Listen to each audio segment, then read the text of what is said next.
नमस्कार दोस्तों, मैं आरती आप सभी का स्वागत करती हूँ। छोटा सा एक प्यारा सा चुटकुला गीत लाए हूँ, तो जैसा भी लगा कमेंट में ज़रूर बताइएगा। बहुत ही प्यारा चुटकुला गीत है, तो आप लोग ज़रूर बताइए कमेंट में। और गर्मी के ऊपर गीत बनाए हूँ, तो आइए मैं सुनाती हूँ।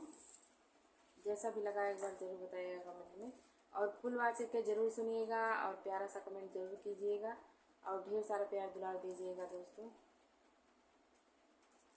बहुत लागेला गरमिया का बताई रजऊ, बहुत लागेला गरमिया का बताई रजऊ, का बताई रजऊ हो, का बताई रजऊ, बहुत लागेला गरमिया का बताई रजऊ, बहुत लागेला गरमिया का बताई रजऊ।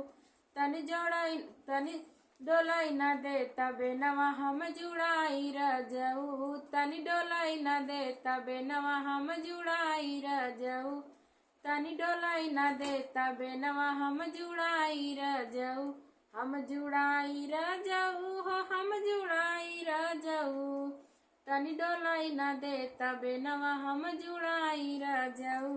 तोहरे माई हो नगिनिया देख जरेली रजऊ, तोहरे माई हो नगिनिया देख जरेली रजऊ, देख जरेली रजऊ हो, देख जरेली रजऊ, तोहरे माई हो नगिनिया देख जरेली रजऊ, बहुत लागेला गरमिया का बताई रजऊ, बहुत लागेला गरमिया का बताई रजऊ, तनि डोलाई न दे तबे नवा हम जुड़ाई रजऊ, तनि डोलाई न दे तबे नवा हम जुड़ाई रजऊ, तोहरे भौजी हो नगिनिया देख जरेली रजऊ, तोहरे भौजी हो नगिनिया देखी जरेली रजऊ, तोहरे भौजी हो नगिनिया, तनि डोलाई न दे तबे नवा हम जुड़ाई रजऊ, तनि डोलाई न दे तबे नवा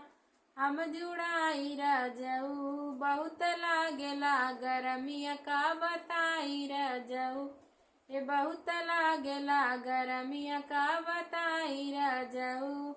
तो दोस्तों, हमारा गीत जैसा भी लगा कमेंट में जरूर बताइएगा और प्यारा सा कमेंट जरूर कीजिएगा और ढेर सारा प्यार दुलार दीजिएगा और एक बार लाइक करना जरूर मत भूलिएगा।